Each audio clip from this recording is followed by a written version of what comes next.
High court نے trial court کو یہ ڈائریکشن دی تھی اپیلیٹ کورٹ اس ایڈیشنل سیشن جج صاحب کے پاس ڈائریکشن ہے کہ 12 تاریخ کے پہلے وہ اپیل پہ فیصلہ کر لے. آج اپیل پہ ہیئرنگ ہوئی تھی. پہلے جو ججمنٹ کی سسپینشن ہے اس پہ آرڈر آیا تھا. آج اپیل پہ ہیئرنگ ہوئی ہے. سلمان اکرم راجہ صاحب نے اپنے آرگومنٹس کنکلوڈ کر لیے ہیں.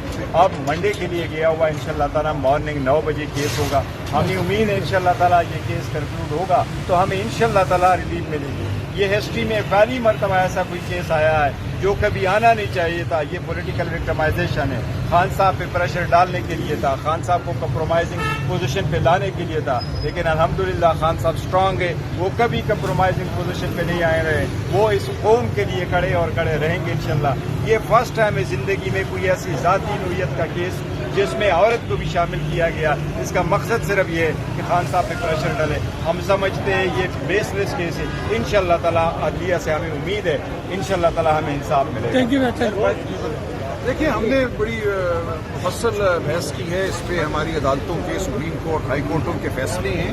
یہ ایک ایسا معاملہ ہے جس کو بالکل نہیں عدالت میں آنا چاہیے تھا. اس میں ایک عورت کی نجی زندگی کے بارے میں ایک کریدنے کی کوشش کی گئی ہے جو کہ ہمارے اسلامی نقطۂ نظر سے بھی مکروہ بات ہے, ہمارے قانون میں بھی یہ مکروہ بات ہے. تو آج ہم نے بڑی تفصیل سے تمام جو فیصلے ہیں ماضی کے سپریم کورٹ کے, شریعت کورٹ کے, وہ عدالت کے سامنے رکھے. اس میں کوئی معاملہ نہیں ہے عدت کا.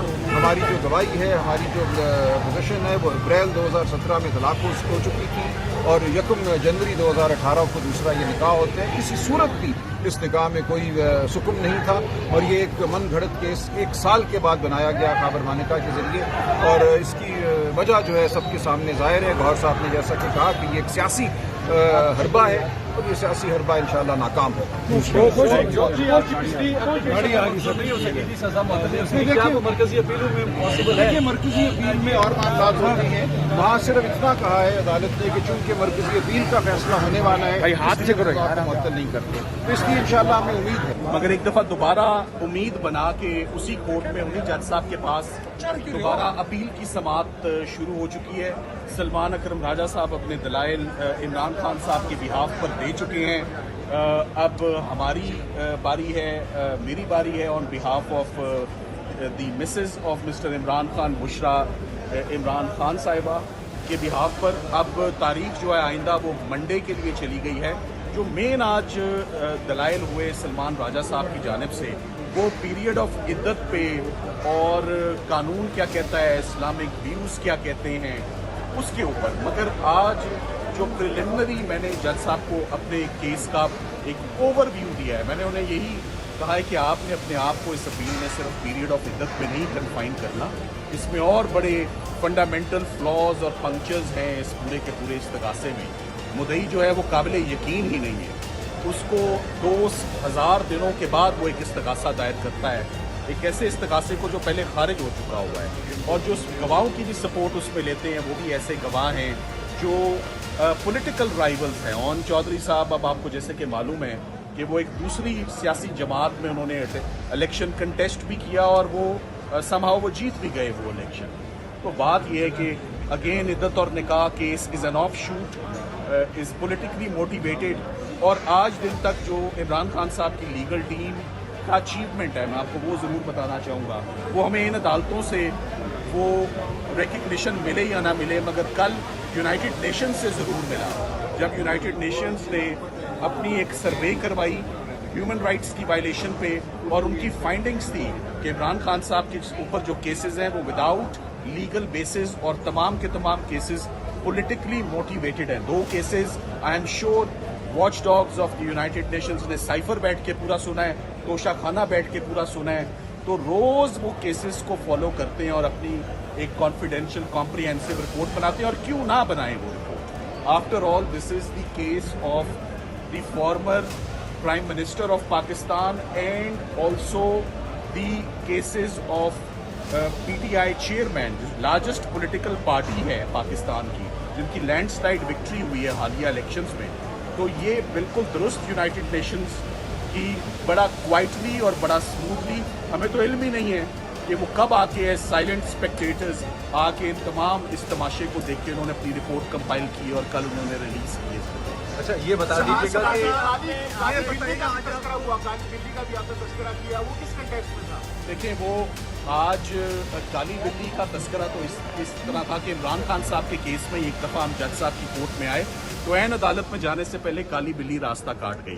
تو میں نے جج صاحب کو کہا کہ اب مجھے سمجھ نہیں آ رہی میں کیس شروع کروں یا نہ کروں, مگر ایک امید یہ بنتی ہے کہ وہ مکمل کالی نہیں تھی, اس کے اندر گرے دھبے تھے, تو میں اس امید پر اپنا کیس شروع کرتا ہوں. اور آج کا حوالہ یہ دیا کہ آپ کی عدالت میں آتے آتے رستے میں جگہ جگہ جو ہے وہ کھڈے کھودے ہوئے تھے, تو میں وہ کھڈے دیکھ کر دوبارہ بڑا مایوس ہوا کہ کہیں آج دوبارہ کسی کھڈے میں گر نہ جائیں. بہرحال ہمارا کام ہے جی عزت اور احترام سے اور امید رکھ کے دوبارہ عدالتوں میں ہم آئیں اور اپنا پروفیشنل ڈیوٹیز اور اپنا رول انجام دیں. ہم انشاءاللہ منڈے کو ان کی شادی کا ذکر کیا کہ 1989 والی شادی کا, کیا آپ دلائل میں شامل کریں گے کہ یہ ان کی شادی ثابت کریں؟ دیکھیں وہ ہم آف کورس دیکھیں بشرا عمران کی سابقہ جو شادی ہے, ان کے شوہر ہیں, ان کے بچے ہیں, highest regard highest respect for that. ان کو رسپیکٹ اور ریگارڈ نہیں ہے عمران خان صاحب کی شادی کا, مگر ہمیں پورا ریگارڈ اور رسپیکٹ ہے. میں نے نقطہ یہ اٹھایا ہے کہ اس پورے استغاثے میں قانونی طور پر اگر 1989 میں خاور مانیکا صاحب کی شادی ہوئی تھی تو وہ ڈیوٹی باؤنڈ تھے قانون شہادت کے اندر, ڈاکیومنٹری ایویڈنس تو اس کا پریزنٹ کرتے, تو انہوں نے وہ اپنا نکاح نامہ ہی پہلے صفحہ مثل کا حصہ نہیں بنایا ہوا. جج صاحب کو آج صرف ایک اندیا اور اشارہ دیا ہے کہ کچھ اسی قسم کے ڈینٹس اور فلاز ہیں بے شمار جو اس کیس کے اندر ہم پوائنٹ آؤٹ کریں گے. اپنے جناب اپنا فوکس صرف عدت کے پیریڈ تک محدود نہ رکھیں, ذرا ہولسٹک اور براڈ ویو لیں. گرمی بہت زیادہ ہے. ابھی ملٹری کورٹس کا کیس لگ گیا, رؤف صاحب نے ذکر بھی کیا. پہلے تو افسوس کے بعد اس میں فل بینچ نہیں بنا, 5 ججز کو نکال کے جو اوریجنل ججمنٹ دی گئی تھی فل کورٹ ہونا چاہیے تھا. اتنا امپورٹنٹ کانسٹیٹیوشنل میٹر تھا آپ کا. اور ساتھ اس کے یہ کیس 24 اپریل کو آخری دفعہ لگا تھا اور آج 70 دن ہو گئے اس کیس کو, اور یہ کیس 74 ڈیز کے بعد فکس ہو رہا ہے آپ کا. اب آپ امیجن کریں کہ بیٹ سمبل کی ججمنٹ کا کیس ہوتا ہے تو رات 11:30 بجے بھی سنا جاتا ہے, 2 دن کے اندر لگ جاتا ہے. لیکن یہ تو بلہ تو جو تھا, یہ تو ایک کاغذ پہ سمبل نہیں آنا تھا نا کہ جی دینا ہے کہ نہیں دینا, کاغذ کا ٹکڑا ہی تھا. لیکن جو زندہ انسان ہیں, جو 1 سال سے جیل میں ہیں, جو سانس لے رہے ہیں, ان کا کیس لگنے میں 70 دن لگ گئے. کیا اس ملک میں انسانوں کی زندگی, ان کی سانس کم امپورٹنٹ ہے ایز کمپیئر ٹو ایک کاغذ کے ٹکڑے سے؟ یہ چیزیں سوچنے والی ہیں. اور پھر جب بھی کوئی بات ہوتی ہے, یا تو آپ لیٹر لکھ دیتے ہیں برٹش ہائی کمشنر کو کہ جی میری ججمنٹ ٹھیک تھی, بالکل قانون آئین کے مطابق تھی, اور آپ 3 دفعہ ریمارکس پاس کر دیتے ہیں, کہتے ہیں بڑی عزت کے ساتھ میں کہہ رہا ہوں, احترام کے ساتھ, کہ جی میری ججمنٹ ٹھیک تھی. انہوں نے الیکشن نہیں کرائے, آن ریکارڈ 3 الیکشن کرائے ہیں پاکستان تحریک انصاف نے.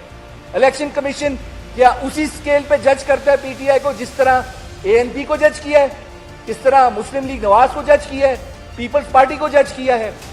ہمارے ساتھ اس ملک کے سارے اداروں نے وہ سلوک کیا ہے جو آرفنز کے ساتھ سلوک کیا جاتا ہے, اور پھر ہمیں بتایا جاتا ہے کہ جی آپ آئین کے مطابق کام نہیں کر رہے.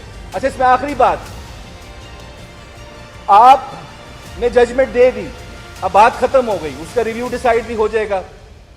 اب اس ججمنٹ کو میری نظر میں اس ملک کی تاریخ جج کرے گی.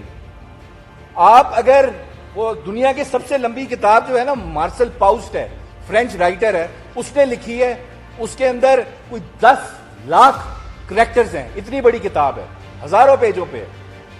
اتنی بڑی کتاب بھی اگر لکھ دیں ججمنٹ کو ایکسپلین کرنے کے لیے, تو یہ تاریخ نے بات نہیں ماننی. آپ کورٹ کے اندر تو کہہ دیں کہ جی میری ججمنٹ ٹھیک تھی, آپ کی غلطی ہے, لیکن اس ججمنٹ کو جج تاریخ کرے گی اور اسی سکیل پہ کرے گی, اسی پیرامیٹر پہ کرے گی جس پہ مولوی تمیز الدین کیس جج ہوا, جس پہ دوسوس کیس جج ہوا, ذوالفقار علی بھٹو کیس جج ہوا,